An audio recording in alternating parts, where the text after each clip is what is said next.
한성교 의원의 성희롱적 발언이 연일 논란이 되고 있습니다. 더민주는 이번 발언을 명백한 성희롱으로 규정하고 국회 윤리위에 제소했습니다. 논란이 쉽게 가라앉지 않을 것 같습니다. 전문가 두 분 나오셨습니다. 김병민 경희대학교 행정학과 개건 교수 그리고 이종훈 정치평론가 나오셨습니다. 어서 오세요. 안녕하세요. 네, 내가 그렇게 좋아? 이 짧은 한마디가 큰 파장을 낳고 있습니다. 주제부터 보시죠. 이런 일은 이제까지 저는 뭐 그렇게 왜 웃어요? 내가 그렇게 좋아? 웃지 마시고. 왜요? 왜 웃어요 그럼 난? 진지하게 들으세요. 선배로서 좋아하느냐는 얘기를 물어본 거예요. 만약에 그것을 통상 성희롱 사건이 발생을 하면 제일 먼저 취해야 하는 것이 피해자와 가해자를 격리하는 것입니다. 어제 있었던 한성교 의원님의 발언으로 이은혜 의원님이 여전히 힘들어하고 계시므로 한성교 의원님의 상임위 이동이 필요하다고 봅니다.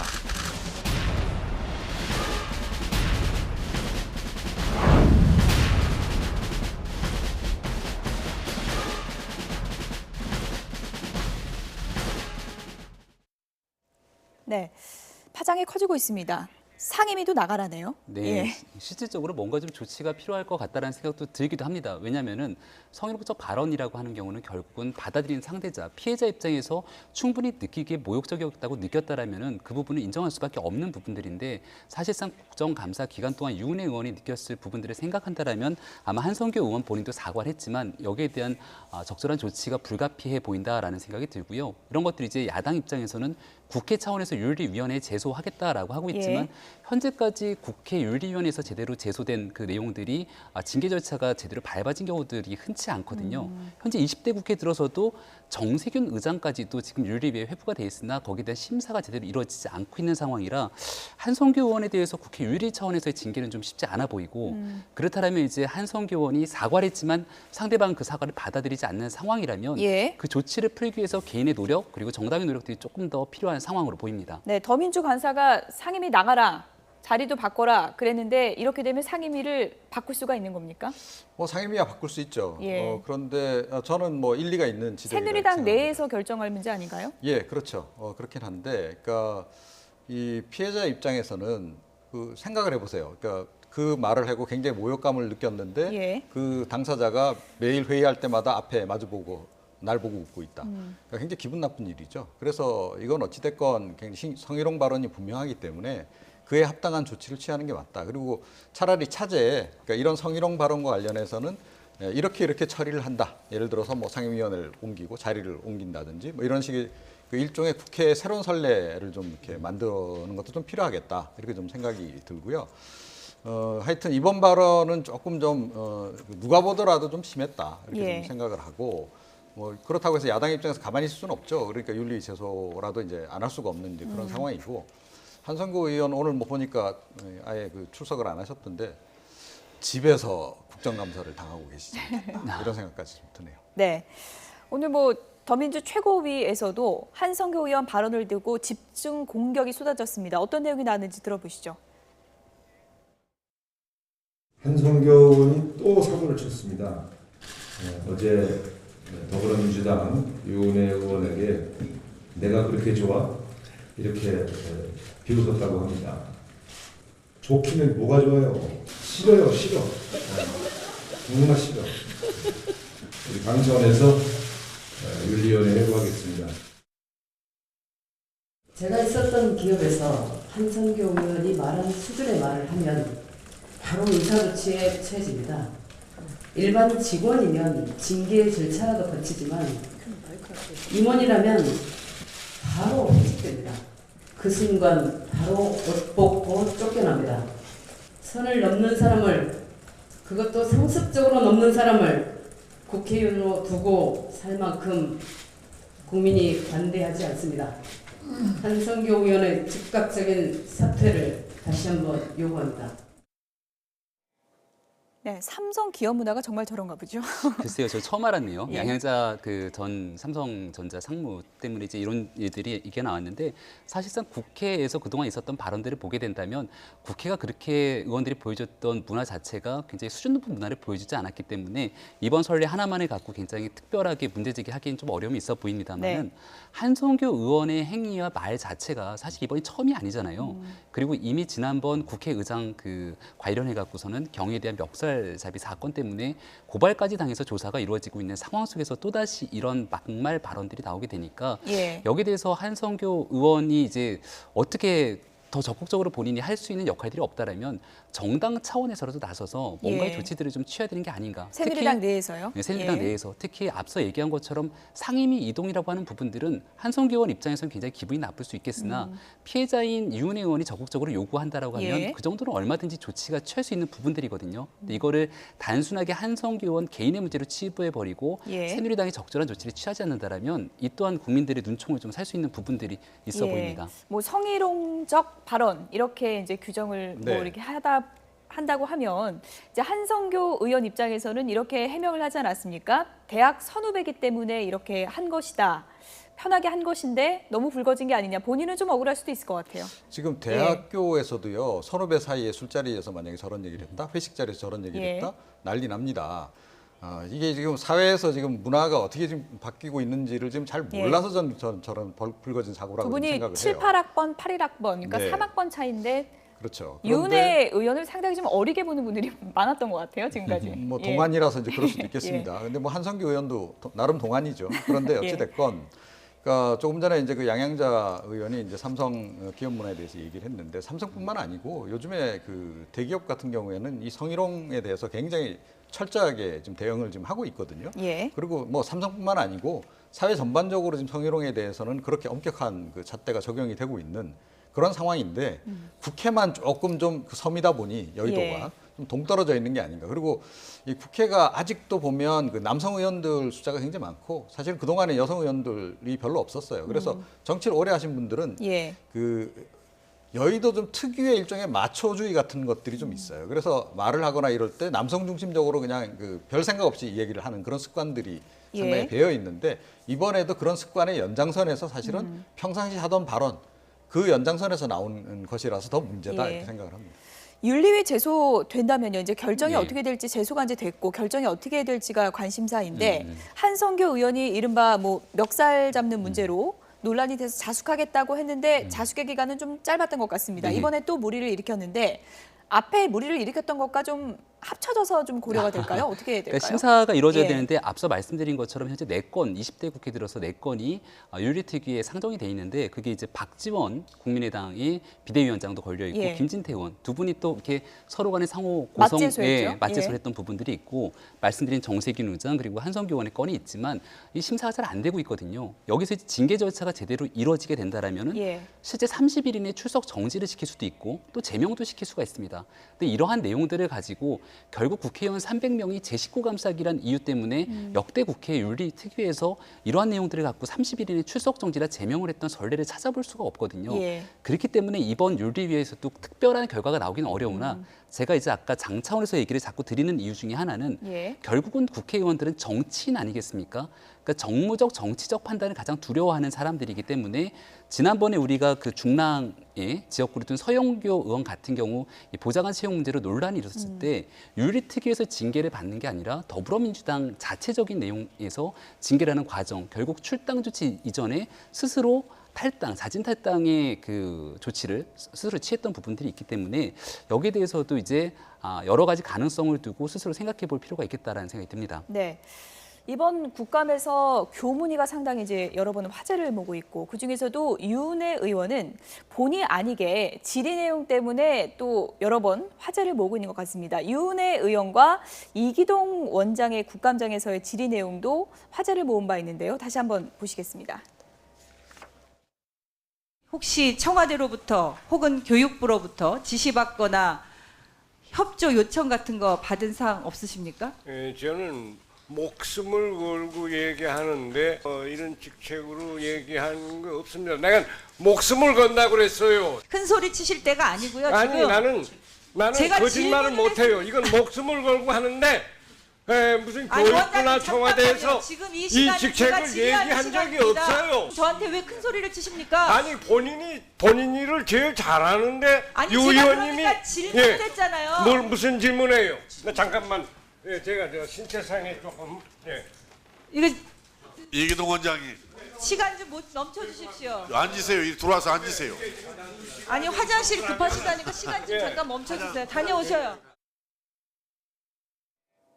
네, 그래서 결국은 다녀오신 거죠? 예. 그 상황에서? 네, 예. 그러셨죠. 그리고 이제 화장실에서 좀 논란의 발언이 이제 예. 나오기도 했고. 뭐 그런데 보좌관에게 새파랗게 젊은 것들이 뭐 안 오는 게 낫지 이런 네. 얘기를 했다라는 거를 또 이제 신동훈 의원이 얘기했었죠. 그 예. 뒤 얘기가 이제 못해 먹겠다 네. 하는 이제 발언을 하셨는데 저런 정도까지 이렇게 힘드시면 예, 그만두셔야 되죠. 그런데 이번에 보니까 또 이사회에서 다시 또 재가를 했더라고요. 그래서 임기가 아마 연장 이제 계속 이제 아마 이제 저직을 이제 수행하시는 것 같은데 그 뭐 화장실도 자주 다녀오셔야 되고 뭐 여러 가지 건강상의 좀 문제가 있다면 예. 뭐 사실은 뭐 스스로 그 적당한 선에서 물러서는 것도 후배들을 위해서도 좀 도움이 되는 일이다 이렇게 생각을 하고요. 그리고 사실은 지금 이기동 원장께서 지금 정부에도 굉장히 부담을 많이 주고 계시고 지금 새누리당에도 굉장한 부담이 지금 되고 있는 그런 것이 지금 현실입니다. 그래서 그런 그 거취 문제에 대해서 공직자는 좀 냉정하게 객관적으로 예. 자기 자신이라 할지라도 좀 보는 그런 그 시각도 필요하다 이렇게 생각합니다. 그런데 국감 키워드를 이번에 쭉 모아두면 이번에 이제 이기동 원장의 새파랗게 젊은 것들이 뭐 이런 발언을 포함해서 이은재 새누리당 의원의 이른바 MS 발언, 그리고 김재동 씨의 영창 다녀왔다 논란, 그리고 한성교 새누리당 의원의 내가 그렇게 좋아? 이 발언. 상당히 국감의 본질은 없고 요즘에 개콘보다 웃기다 이런 얘기도 있는데 너무 에피소드만 난무한 게 아니냐는 지적도 많은 것 같아요. 네, 오늘자로 거의 대부분의 상임위원회 국정감사가 마무리가 됐기 때문에 예. 결국 오늘 특히 아까 우리가 봤던 교육문화체육관광위원회 교문위 같은 경우도 오늘이 마지막이었거든요. 근데 시작부터 끝까지 교문위의 사례를 보더라도 내용적으로 질의하거나 거기에 대해서 현재 정부가 갖고 있는 문제점들을 지적하기보다는 결국은 국회의원들 여당과 야당 간의 싸움, 그 고성이 오갔던 내용들, 그리고 굉장히 웃지 못할 해프닝에만 사람들이 관심을 갖게 예. 되고 이러한 모습들을 대한민국 20대 국회가 보여줬다는 게 참 씁쓸합니다. 그렇기 때문에 일각에서는 예. 이런 국정감사를 언제까지 계속 해야 되는 거냐라고 예. 얘기를 하고 있기 때문에 국정감사 무용론이 나오고 있죠. 그래서 예. 또 일각에서는 그렇기 때문에 상시국감을 해야 되는 것 아니냐라고 얘기를 하고 있는데 그렇게 상시국감을 하게 된다면 지금 국회 이런 문제를 1년에 딱 한 번만 보게 되면 되는데 예. 1년 365일 이런 문제를 또 봐야 되느냐라고 얘기를 하기도 합니다. 그러니까 문제는 뭐냐면 결국 300명 국회의원들의 태도에 달려있다라는 거죠. 그래서 국회의원들이 지금 현재 국정감사가 대한민국 정부를 상대로 하는 문제 제기의 본질을 흐려버리고 예. 결국은 여야 간의 정쟁으로 내년 또 대통령 선거를 준비하기 위한 정쟁의 장이 아니냐라는 예. 비판을 면할 수가 없는데 이 부분에 대해서 제도적인 문제도 우리가 좀 다시 되짚어봐야 되고 그리고 국회의원들이 실제 국정감사에 임하는 태도에 대한 문제도 좀 되짚어볼 필요가 예. 있는 것 같습니다. 한성교 의원도 그렇고 이은재 의원도 그렇고요. 이번에 교문위가 이렇게 논란이 많이 되네요. 네, 뭐 예. 교문위가 조금 전에 이제 쭉 네 분 나왔습니다만 이제 이른바 국감 스타라는 거 아닙니까 이분들이? 예. 국감 굴욕인데 어떻게 보면 국감 스타가 이제 예. 돼버린 그런 그 상황이고 이번에 교문위 같은 경우에는 미르재단, K스포츠 재단 때문에도 사실은 굉장히 시끄러운 그런 위원회였죠. 뭐 가장 어떻게 보면 뜨거웠던 그런 그 위원회이긴 한데 예. 그런데 그 뜨거웠던 데 반해서 또 여러 가지 조금 전에 등장 인물들 국감 스타들을 낳았음에도 불구하고 자 남은 게 뭐죠? 기억이 잘 나지 않습니다. 그렇습니다. 그래서 이제 영화의 한 대사를 읊을 수밖에 없는 거죠. 뭐가 중헌디? 예. 에피소드만 남게 된 국감, 교문위도 그렇지만 국방위 기억에 남는 건 김재동밖에 없다. 뭐 이런 얘기가 나오고 있습니다. 오늘 국방위에서도 김재동 씨 영창 갔냐 말았냐 그 문제가 지금 논란이 됐는데 어떤 얘기가 나왔는지 들어보시죠. 제가 영창을 13일을 갔다 왔습니다. 나가기 전에 3회 복장하고 나가도록 되어 있습니다. 다시는 아줌마라고 부르지 않겠습니다. 다시는 아줌마라고 부르지 않겠습니다. 저 발언을 한 분이 영창을 간 사실은 저희들이 확인이 안 되었습니다. 아닌 것으로 저희들은 지금까지 확인 결과는 보입니다. 영창 간 사실이 아니다 이거죠. 영창 가지 않았다는 거죠. 그런 주장이나 증언이나 자료가 없습니다. 방송인 김재동 씨 발언은 진실이 아닌 거짓말로 밝혀졌습니다. 김재동 씨는 해당 가족과 군에게 사과를 해야 한다고 생각합니다. 무슨 근거로 개인의 병적 기록표를 확인하시고 본인 동의도 없이 이 자리에 와서 공개하십니까? 개인정보보호법이라는 거 보셨어요? 본인 동의 없을 경우는 어떤 경우에 줄 수 있다는 게 특별히 한정되어 있는데 확인하셨습니까? 기록이 남아있지 않습니다라고 말씀할 수는 있어요. 그러나 사실이 아닙니다라고 말할 수는 없습니다. 네. 기록이 남아있지 않다라고 말할 수 있지만 사실이 아니라고 단정할 수는 없다는 게 이철희 의원의 주장인데요. 한민구 장관은 김제동과 복무한 상급자에게 내가 전화해서 물어봤다. 이렇게 이제 답변을 했습니다. 어떻게 사실 여부를 가려야 될까요? 그러니까 뭐 이철희 의원의 말이 일견타당한 부분들이 있죠. 예. 100% 사실이라고 확인할 수는 없는 부분들이고 상급자에게 전화를 해서 물어봤지만 상급자는 김제동 씨가 그런 행사에 간 적이 없다. 내가 친하게 잘 지내고 있었기 때문에 만약에 그런 행사에 갔으면 나도 알았을 것이다라고 얘기하지만 또 우리가 돌이켜서 생각해보면 굉장히 오래전 기억들을 아주 낱낱이 생각해내기는 100% 확증할 수가 없기 때문에 그런 의견들이 일부 나올 수 있습니다. 근데 여기서 제일 중요한 거는 그런 내용들에 대한 갑론을박 이전에 김제동 씨가 명확하게 확인해주면 다 끝나는 일이거든요. 예. 그러니까 개인정보보호법에 따라서 병적기록표를 뗄 수가 없다. 왜 국방부에서는 그렇게까지 나올 수밖에 없냐면 김제동 씨가 얘기를 안 하고 있는 것 아니겠습니까? 명백하게 방송에 나가서 전 국민을 대상으로 본인의 경험담을 얘기하면서 군을 희롱한 건 사실이죠. 그게 만약에 김제동 씨가 영창을 갔다 왔다는 게 사실이라면은 예. 그 부분에 대해서는 군을 희롱한 게 아니라 군의 잘못된 문화를 지적할 수밖에 없는 부분들이지만 전혀 사실 무근임에도 불구하고 만약에 이러한 부분들이 호도됐다라면 많은 시청자들은 김제동 씨의 발언을 고지고대로 사실로 받아들일 내용이 있기 때문에 여전히 김제동 씨가 모호한 태도를 취하고 있는 부분 이것 때문에 국정감사가 계속해서 꼬리에 꼬리를 무는 의혹들을 가지고 이렇게 논쟁이 이어지고 있다고 볼 수 있을 것 같습니다. 이미 뭐 수사까지 들어간 상황 아니겠습니까? 예, 김제동 그렇죠. 씨가 입장을 밝혀야 되는 부분이 중요하겠죠. 어떻게 보십니까? 뭐 이제 예. 수사 과정에서 이제 밝히겠죠. 그거는 저는 뭐 사실은 그렇게 중요한 문제라고 생각하지 않는데 예. 계속 지금 중요한 그 문제가 좀 돼버렸어요. 백승주 의원이 뭐 결국 끝내 이렇게 국방부 쪽에 계속 요청을 한 것 같아요. 그래서 국방부 쪽에서 이제 오늘 저런 대답을 내놨습니다. 국방부의 결론은 김제동은 거짓말을 했다 이거죠. 그러니까 김제동 씨 이제 앞으로 남은 일은 이제 방송에서 퇴출당하고 연예인 생활도 이제 좀 힘들어지겠죠. 그렇게 결론이 났는데 자 그러면 그렇게 해서 김제동 씨가 퇴출됨으로 해서 국방부 또 군의 명예가 회복이 됐나요? 저는 그렇게 생각하지 않습니다. 그러니까 이게 정말로 뭐가 중요한지를 잘 따져야 된다. 이번에 한민구 그 장관 오늘 저 대답 내용 중에서 보도 나온 것을 보니까 이번에 저 김제동 씨 그 조사를 위해서 기무사도 동원하고 헌병대도 동원했다 그러더라고요. 예. 지금 이 안보 위기 상황에서 기무사하고 헌병대가 아니 현역병도 아니고 장교도 아니고 더군다나 장군도 아닌 그 방위병 출신 김제동 씨의 그 과거 병적 기록을 찾는데 그 인력이 투입이 돼야 되겠습니까? 이게 정상적인 군대라는 거죠. 그래서 좀 제가 지난번에도 말씀드렸는데 이 문제는 이쯤에서 접는 것이 서로에게 좋다 이렇게 생각합니다. 결론을 알아보지 않고 덮는 것이 좋다고 보시는 건가요? 결론은 이제 어차피 예. 지금 검찰에서 수사를 하는 거 아닙니까? 예. 그쪽에서 밝혀지겠죠.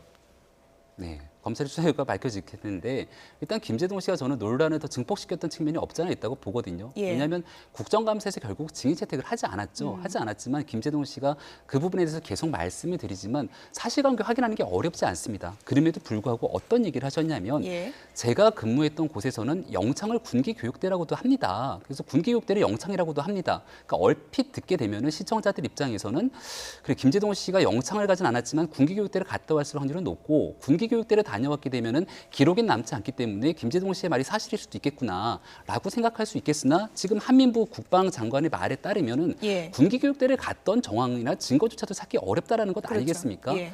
그러니까 김제동 씨가 단순히 김제동 씨 말처럼 웃자고 하는데 죽자고 달려들면 어떡하냐라는 얘기로 치부할 수가 없는 일이 예능 프로라기보다는 시사 프로의 진행자라고 볼 수 있고 김제동 씨 같은 경우는 사회적으로 영향력을 끼칠 수 있는 범주에 굉장히 큰 영향력을 갖고 있는 사람이기 때문에 김제동 씨가 한 말에 대한 진위 여부를 명확하게 따지면서 이게 사회적으로 어떤 영향력을 끼치는지에 대해서 명확하게 확인할 필요가 있다라는 거죠. 그렇기 때문에 뭐 논란에 대해서 이게 대한민국이 지금 400조 예산을 쓰고 있는 예. 대한민국의 국정감사 기간을 충분히 밝혀내야 되는 장이 김재동 씨가 갖고 있는 중요성이 예. 얼마나 큰지 모르겠습니다만은 대한민국의 안보 현실과 위기를 얘기하셨기 때문에 안보 현실과 위기 현장에 김재동 씨가 나타나서 발언하는 부분들을 생각한다라면 예. 여기에 대한 본인의 말에 대한 사실 여부는 반드시 밝혀야 된다는 거죠. 아무래도 이제 국방부 입장에서는 지금 북핵 위기가 이제 고조되고 있고 이런 한반도 위기감이 고조되고 있는 시점이기 때문에 군의 사기도 중요하고 그래서 이제 군의 명예를 생각할 수밖에 없다 이런 점을 이제 강조하고 있는데 네. 이런 부분을 고려했을 때 김재동 씨가 또 하루빨리 좀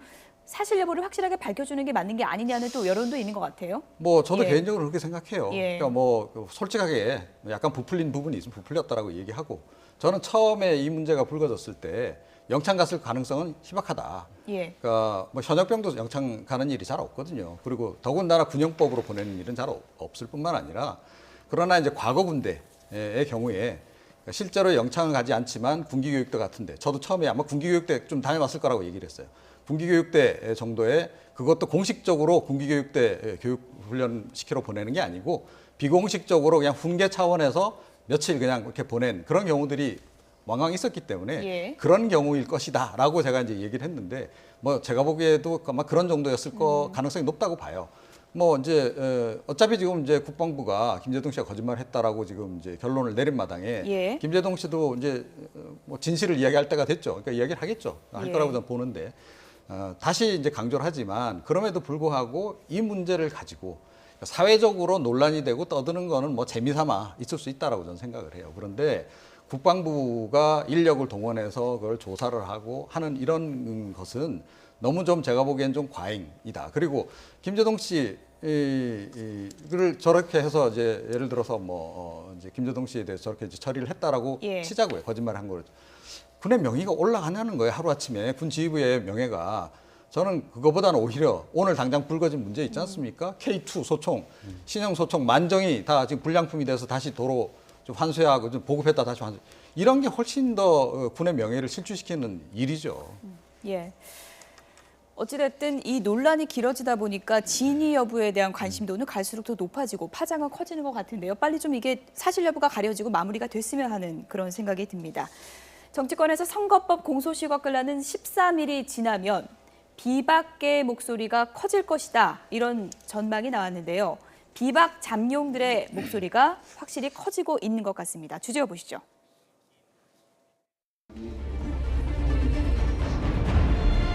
지금 안보 못지않게 경제가 굉장히 저는 심각한 상황이라고 보고요. 이런 문제에 대해서 부총리께서는 대통령께 가장 최근에 보고 드린 게 언제입니까? 간접은 뭐 지금도 수시로 지금 경제수석실을 통해서 직접 한 적은 요 근자에는 없습니다. 북한이 저렇게 핵 능력을 신장시키는 동안 우리가 잘 대처했던 그러지 못했던 결과적으로는 실패했다 저는 이렇게 생각을 합니다. 대한민국이 실패한 것입니다. 여기에는 박근혜 정부도 포함이 됩니다.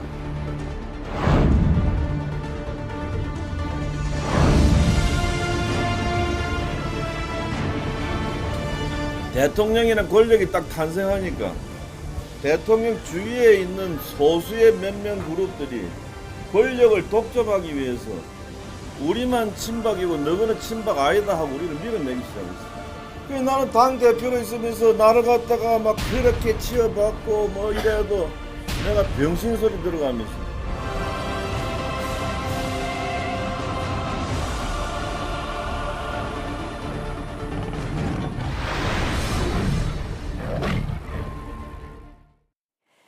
네, 김무성 전 대표, 유승민 의원 이 정도면 작심한 건가요? 네, 작심 발언이라고 충분히 볼 수 있고요. 오늘자로 갤럽 여론조사에 따르면 대통령 취임 이후 지지율이 최저의 기록을 나타냈죠. 예. 대통령 지지율만이 최악이 아니라 사실 새누리당의 지지율도 30% 밑으로 추락하기 시작하면서 정당 지지율 회복이 쉽지 않은 상황입니다.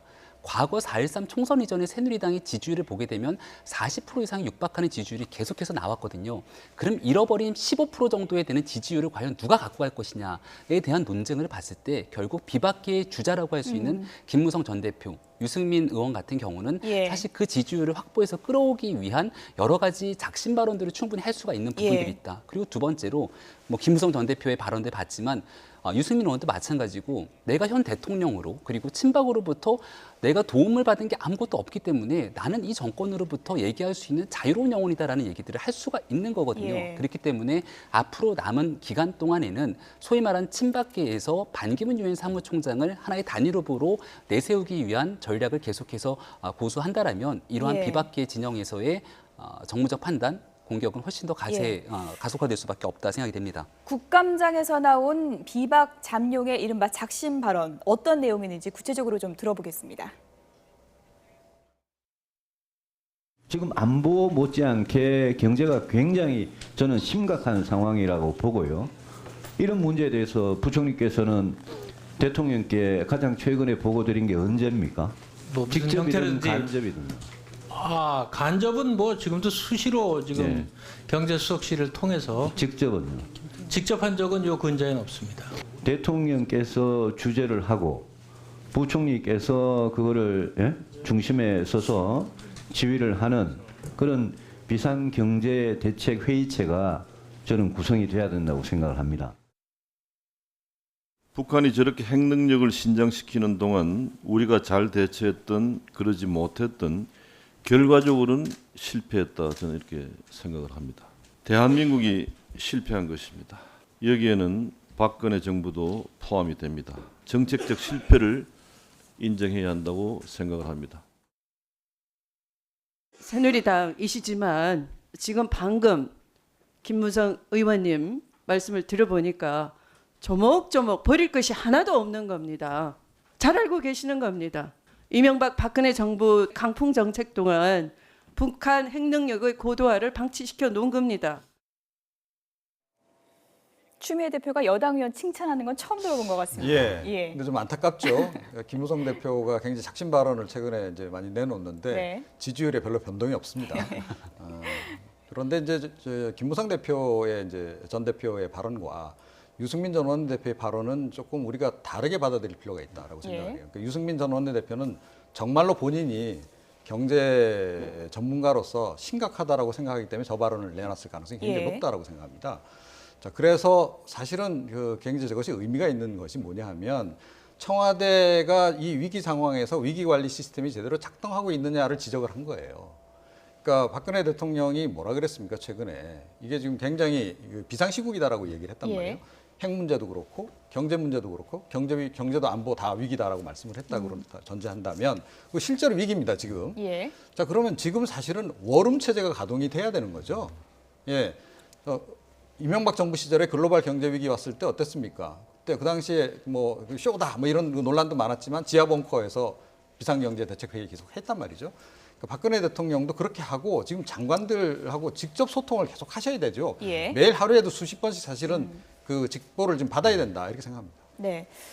김무성 전 대표는 지금 작심 발언을 내놓기 시작했는데 민생 탐방도 다녀오고 또 작심 발언도 해보고 하는데 지지율에는 변동이 크게 없으니까 본인으로서는 좀 답답한 상황이겠어요. 네, 그 김무성 전 대표와 유승민 원내대표의 발언들 좀 나눠보자라고 했는데 전적으로 동의를 하는 부분들이 있고요. 김무성 전 대표 같은 경우는 지금 아까 우리가 8월 달만 하더라도 친박계 때문에 내가 이렇게 고생한다라고 얘기를 하고 있는데 또 얼마 전에 국회 본회의 파동에서는 강성 친박계가 주창하고 있는 본회의 보이콧, 그 국정감사 보이콧에 또 적극적으로 총대를 메고 나섰다라는 거죠. 그러니까 본인의 행보 자체가 왔다 갔다 갈짓자 행보를 보이기 때문에 결국은 박근혜 대통령에 대해서 특히 마음에 들지 않는 국민들, 보수 진영의 사람들조차도 김무성 전 대표를 어떻게까지 지지해야 되는 거지라는 생각을 갖지 못하게 하는 부분들이 있거든요. 그러니까 김무성 전 대표 입장에서는 지금이라도 하나의 방향을 정확하게 세우고 그 길을 꾸준히 걸어간다라면 지지율 확보에 승산이 있다고 보여집니다. 어쨌든 전략은 다르지만 비박 장룡으로 묶여있는 두 사람 아니겠습니까? 그렇죠. 짧게요. 적입니까? 동지입니까? 전략적 공조를 지금 해야 되는 상황이죠. 그러니까 예. 친박계가 똘똘 뭉치고 있는 그런 국면이기 때문에 당분간은 뭐 가까운 듯 먼 듯 전략적인 협조 관계를 유지할 것으로 생각을 합니다. 가까이 하기엔 너무 먼 당신 뭐 이런 건가요? 그렇게 볼 수 있겠죠. 네, 여기까지 듣겠습니다. 지금까지 김명민 경희대학교 행정학과 개건 교수 그리고 이종훈 정치평론가 두 분이었습니다. 고맙습니다.